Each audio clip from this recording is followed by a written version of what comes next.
আরে ধ্যার ছাড় তো, ভেবে কিছু হয় নাকি? ওসব ভাবাটা বা আমার পক্ষে সম্ভব নয়। হ্যাঁ ভাই, সে তো হবেই।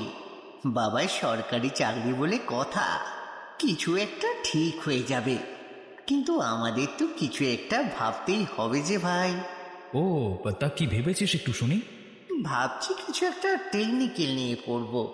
জানিস তো, টেকনিক্যালে কিছু একটা করা থাকলে কাজের বাজারে অনেক দাম। এই আরে, তুই যে বলেছিলি টেকনিক্যাল নিয়ে পড়বি। হ্যাঁ বলেছিলাম, কিন্তু তোরা তো জানিস বাবার দোকানে বসতে পারি না। সারা দিন দোকানে কাপড় সেলাই করে বাবার পিঠের ব্যথাটা প্রচন্ড বেড়ে গেছে। তাই ভাবছি আর পরবো না, তার চেয়ে বরং আমি দোকানে বসি। ঠিকই বলেছিস। তবে তোকে আর ভবিষ্যৎ নিয়ে চিন্তা করতে হবে না, শুধু ক্যাচি চালাবি আর টাকা ছাপবি, টাকা।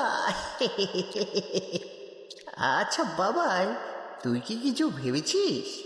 আমি গরিব ছেলেদের ভাবাটা যে ভারী অন্যায়ের কাজ। স্বপ্ন অনেক আছে, কিন্তু কোনো উপায় নেই। তাই ভাবছি কিছু একটা কাজ করব। বাবা রাত দিন মিষ্টি দোকানে কাজ করে আমাকে গ্র্যাজুয়েশন করিয়েছে, দিদির বিয়ে দিয়েছে। তাই বাবার মাথায় চাপ দেওয়াটা আর ভালো হবে না। কি বললে? তুমি কাজ করবে? হ্যাঁ বাবা, আমি কাজ করব। দেখো খোকা, ছেলে জন্ম নিয়েছো যখন, তখন কিছু না কিছু একটা করেই খেতে হবে। তবে আমি চাইবো না আমার ছেলে আমার মতো কোনো দোকানে বা আমার মতো কিছু একটা কাজ করুক।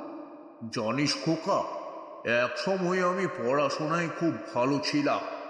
আমার স্বপ্ন ছিল ইউপিএসসি পাস করে ভালো একটা চাকরি করব। কিন্তু সংসারের অভাবে আমি পড়া ছেড়ে কাজে লেগে পড়লাম। তুমি পড়াশোনায় ভালো, তোমার নম্বরও ভালো এসেছে, তাই আমি চাই তুমি ইউপিএসসিটা বের করো। মা, বাবাকে বোঝাও, ইউপিএসসি ক্লিয়ার করা কি চারটেখানি ব্যাপার? তাছাড়া এটার জন্য অনেক টাকার দরকার। ওসব নিয়ে তোকে কোনো চিন্তা করতে হবে না। তুই কি ভেবেছিলি তুই না বললে আমরা কিচ্ছু জানবো না? আমরা জানি যে তোর ইউপিএসসি করার খুব ইচ্ছে আছে। হ্যাঁ বাবাই, করে দেখো না, যা হবার তা তো হবে।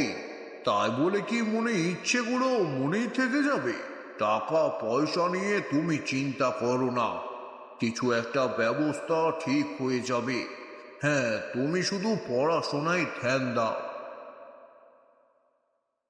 জানিস পল্লবী, বাবা চাইছে আমি যেন ইউপিএসসি প্রিপারেশন করি, কিন্তু বাবার কষ্ট দেখতে আমার যে আর ভালো লাগে না। আমি কিছু একটা করতে চাই। দেখ, আমার মনে হয় কাকু ঠিক কথাই বলেছেন। আর তাছাড়া তোরও তো ইচ্ছে আছে ইউপিএসসিটা করার, বল? হ্যাঁ আছে, কিন্তু আমি এটাও জানি বাবা মা আমাকে কি কষ্ট না করে পড়িয়েছে। আর তারপরেও যদি তাদের পাশে দাঁড়াতে না পারি, তাহলে কি ভালো হবে কি জানি। কি করে জানলো এই ইউপিএসসি ব্যাপারটা? ছেলের কথা বাবা মা না জানলে আর কে জানবে, বল? যাকে, তারা তাদের কাজ করেছেন, এবার তুই তোর কাজটা কর। তুই চাইলে কোনো একটা পার্ট টাইম জব করতেই পারিস। আর যখন সব ঠিক হয়ে যাবে, তখন আমি আমাদের বাড়িতে আমাদের ভালোবাসার কথা বলবো, কেমন? অবশেষে বাবাই ইউপিএসসি প্রিপারেশনের জন্য দিল্লি যায়।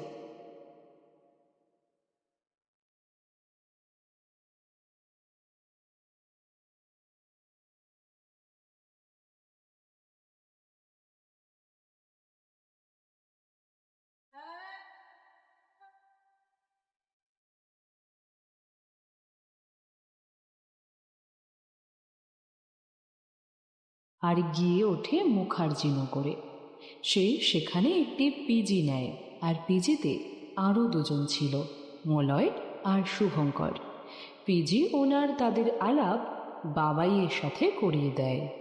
হ্যাঁ ঠিক আছে বাবাই, আমি চললাম। কিছু দরকার থাকলে আমাকে ফোন করতে পারো। হ্যাঁ, না হলে এরা দুজন তো আছেই। কিরে মলয় শুভঙ্কর? হ্যাঁ হ্যাঁ কাকু, আমরা আছি, আমরা আছি তো। ব্যাস, তবে তো হয়েই গেল। আর কোনো চিন্তা নেই, আমি চললাম।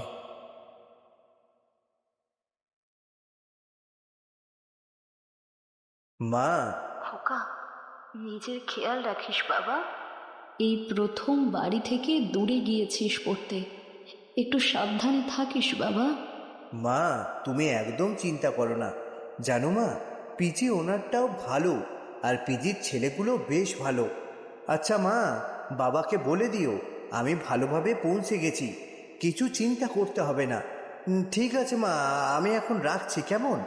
ঠিক আছে খোকা, ভালোভাবে থাকিস। হ্যাঁ মা।